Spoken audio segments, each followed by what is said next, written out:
Tragedy once again struck the West Ruimveldt community in Georgetown on Sunday night when 24-year-old Fainel Brewster was gunned down in her yard as a bandit chased after her brother in an attempt to rob him. It's what you call cold-blooded murder. All I just asking for justice for my daughter. Because this is not fair to die and God leave her small son. I just finished a surgery. I have to beat with this. I can't deal with it. It is hard to face my small daughter had to go down like this. And I think it's my time now. Something needs to be done with these young people coming for do people things for you. I don't want to say welcome back because it's a sad situation. This is really sad, and this is hitting home, especially as a mother with young children, and seeing what's going on in society is like, unacceptable. We cannot keep accepting this nonsense over and over and over again. It's over. This has been going on. It's crazy. Young people don't want to work, right? But to see somebody who sacrificed for this stuff, who worked for the stuff, they just want it. Now look at this beautiful young girl that life was snatched away from her because of greed, covetousness, and don't want to earn your own money, don't want to work for your own things. You just want it, and you can take it any way necessary. It's sad, it's crazy. You understand? When this gonna stop? When this gonna stop? It's over and over. It's being repeated. Then we're gonna forget about it until the next tragedy struck again. This thing hit home because you know why? If I tell you, 2 days ago, right, I had a conversation again with my son. I have these conversations with my kids. I tell my daughters to drive. I say, if you see a car or anybody trailing you, drive into the police station. You understand? I told my kids. So 2 days ago, I was talking with my son and I was telling him, I said, you gotta be careful out there, I said, listen, these people don't attack. You might think the place where you at is safe. Yes, it might be safe, but guess what? They got people watching you. These guys would go and sit in places, right, to watch you. Now, when they watch you, it might be safe. They can't get at you then. They're going to follow you home. They're going to follow you. And since you exit your car, they can attack you. This is what they're doing. If they can't get it where you are, they can follow you. And this is just what happened. And it's so sad because only 2 days ago, I was talking to my son. I was telling my son the same thing. You gotta careful when you go out. He was like, Mommy, I don't really go out. I said, not really go out. You gotta be vigilant when you on the road. I tell my daughters, I said, listen, you're driving. You see anybody, following you, drive into the station. Yes, drive into the station. It's crazy. It's over and over. And I could tell you this been happening for years and years and years. I could tell you on my own experience, right? I was in my 20s. When I say my 20s, like my late 20s, I used to work at this establishment, Buddies, right? So I work, we use out in the morning, 3-4 o'clock in the morning. So I would go with a friend, she was living up the East Bank too. And we would, stay at the park because I think the bus used to start running at either 4 o'clock in the morning, buses start running. So there's something we finish working 2:30, something 3. We can take a taxi and we can go down to the park and wait on a bus. Mind you, we're busy, buying some stuff there, unconscious people watching us. Right? So anyway, we standing up and the guy was selling like cigarette there, and he was like, yo, yeah, come here. And I was like, he was rude how we talk, right? I was like, He say, I want to hustle, yeah, yeah, come here. Right? And we go in the stand and we sit down. He say, yeah, he say, oh, yeah, about this place, eh? Yeah, even though the bike's high enough, yeah, look. You understand? So we sit on the stand there. Mind you, these guys like fish out the water. I tell you, there's be fish out the water. So when the bus come, we go in the bus, still not conscious and realize these guys come in the bus because we jump in the bus and we sit down in the conductor seat. You know where the conductor is. They had other people come up, some men come up and everything, join the bus or whatever. So we weren't conscious that these two guys came in the bus behind us. So anyway, we go in. And I look wrong, like, this is not the same two guys. So I say a little because I want to remember my back. I sit in front, they behind me. So, you know, I got to be careful. So I touching she, and I telling she, them boys, I said, don't look wrong. Them two boys went for the park, them boys, they're right behind us, see. So we said, no, there's the driver. But mind you, in the morning times, they don't have conductor so early. So the driver was driving. So, you know, we go in, other guys in the minibus and so on. So the guys drop off and so I said, what is this? Is we alone, me and she alone with these two guys in the bus. And the driver, I don't want to lure the driver because we at the back, the driver in front. You understand? So we supposed to be coming off a Diamond Head. Listen, we can stay at Tail driving. So after the bus driver say, ladies, where are going? We say, I turn and say, right where you the end where you stop in, this will be good. So the guy said, how you mean why stop? You know why stop? And I say, yes, I live in right in U Street, you know me.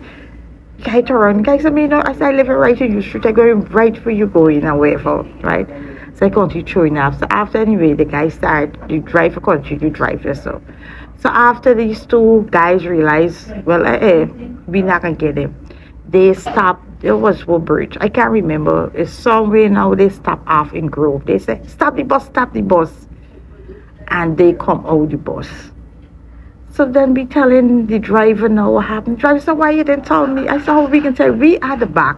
These guys in front. How we can tell you? You understand? This guy could do anything. So now when we know, the guy realized now he turned back. He said, all right, I can drop you at home directly. So he turned back the bus now. There is the two guys stand up on the road now on the other side trying to see something back for go down to town. So from experience, I know when these guys can get something on you, where you at or whatever, I telling you, they gonna follow you. I see another instant at the park too. That is Indian girl. I shot on the street. And these boys fish out the water, and didn't get it. Next minute she jump in a Shardra car. And this guy jumping behind. I know they going where she lives. So she come out the car and walking through the street just so they can get her. Right? That is what they do. So from experience, I always teach my kids that. I say, listen, you somewhere you gotta look around. Even if you're somewhere safe, guess what? These guys are just come in those places just to eye you up. They mightn't get it there, but they're gonna follow you home. You understand? You exit out your car or anything, or a taxi or anything, they're gonna grab you. It's really sad that young men don't want to work. They prefer to what? Rob somebody and then unalive somebody in the process. What was the sense? You gain a gold chain or a motorbike. What was just what I don't have words. You gotta be some kind of animal or something to think that forget a little money or a little gold chain. You gotta take somebody's life, whether accident or purpose. Once you go out there, you know you're gonna take somebody's life. Once you pick up a gun. So there's no excuse. No excuse. When this nonsense gonna done? You know, I think some stricter law got to be implemented.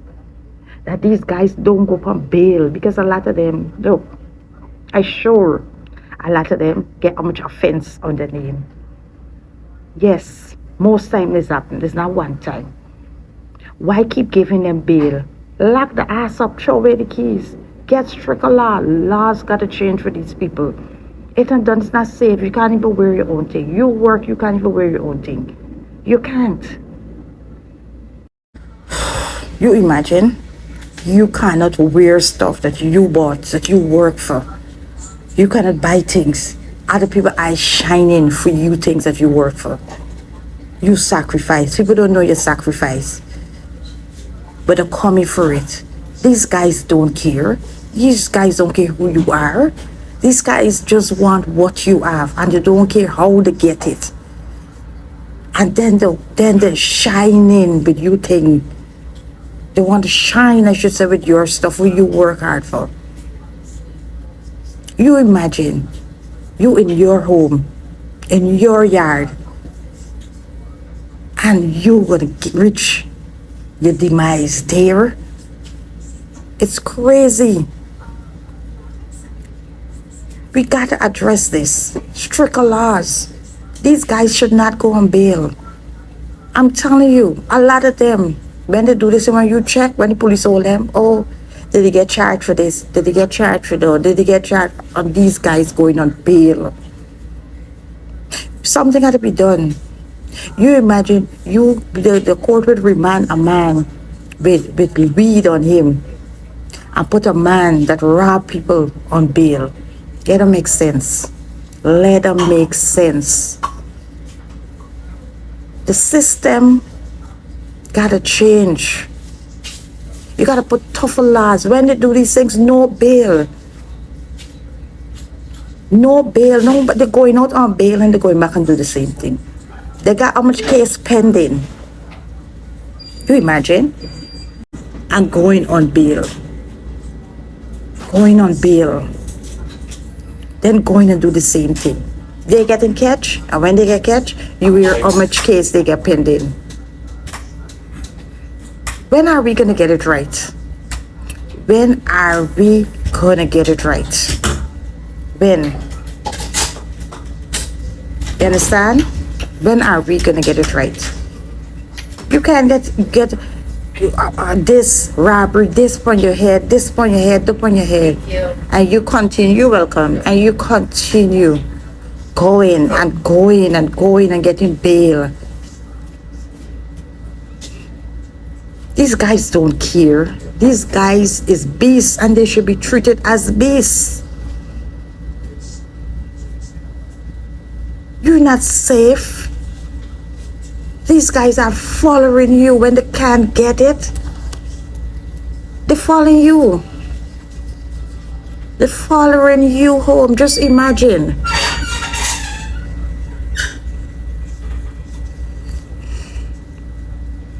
This nonsense got to be addressed.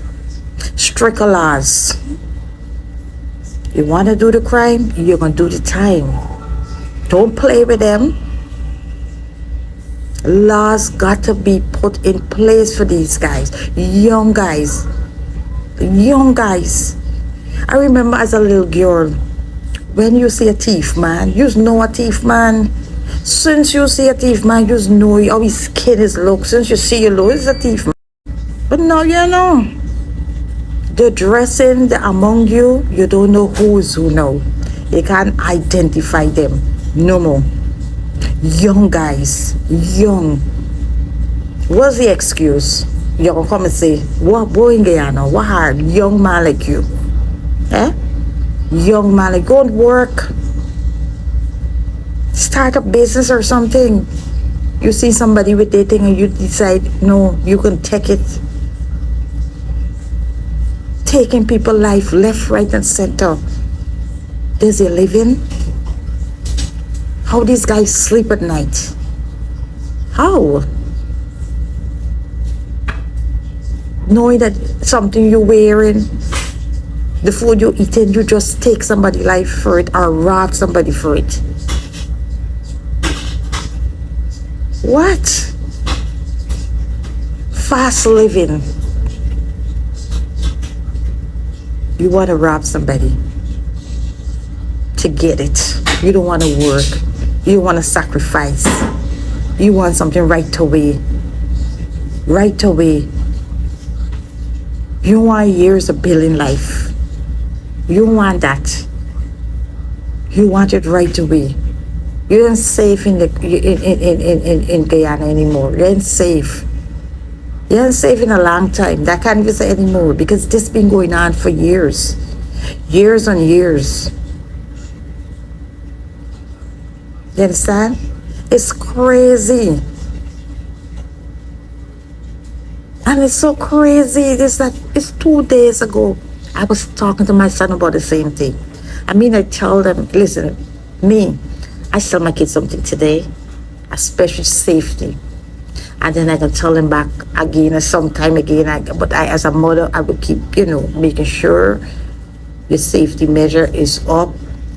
Make sure you're coming out, you're driving in your car, look around. Don't drive and exit your car. Look around, look around and so on before you exit your car. Don't just pop out.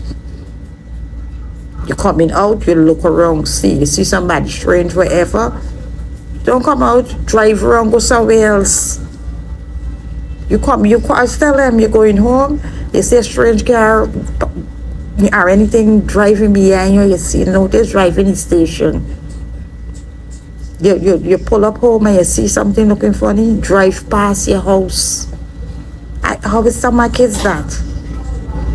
Because these people don't care. You think they care who you are? No, they just want to have what you have by force because they want to work. They're lazy beasts. Every time you pick up a gun, you're going out there. You're a beast to take somebody else's thing.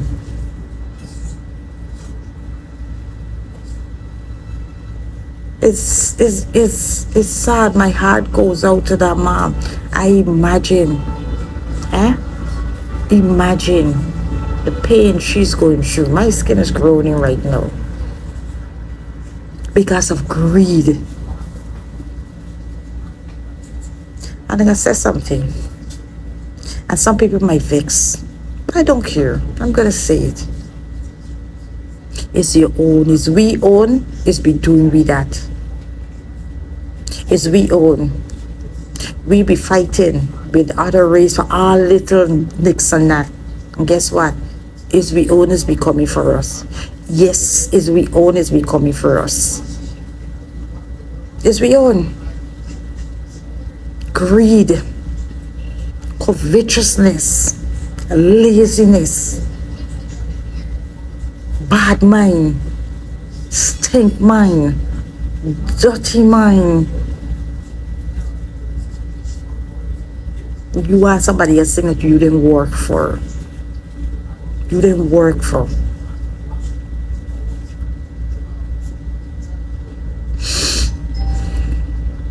Is we own. Right now, it's blacks against blacks. This is why I don't want to hear nobody come and tell me nothing that, you're supposed to political party, you're supposed to, hell to the no. When you learn to appreciate one another, you understand? Then you could preach them word. When you learn to love one another, then you could preach them word. When you learn to respect one another, then you could preach your word. When you learn to look out for one another, then you could preach your word. When you have unity for one another, then you could preach your word. But you can't preach to me about nothing. Don't tell me nothing. It's blacks against black. Because that's what's going on right now. The fight is blacks against black. Blacks going after, analyzing them, taking them out, robbing them. It's blacks against blacks. Yeah, I can get it right. Cause the system can get it right for y'all. Then y'all can cry, right?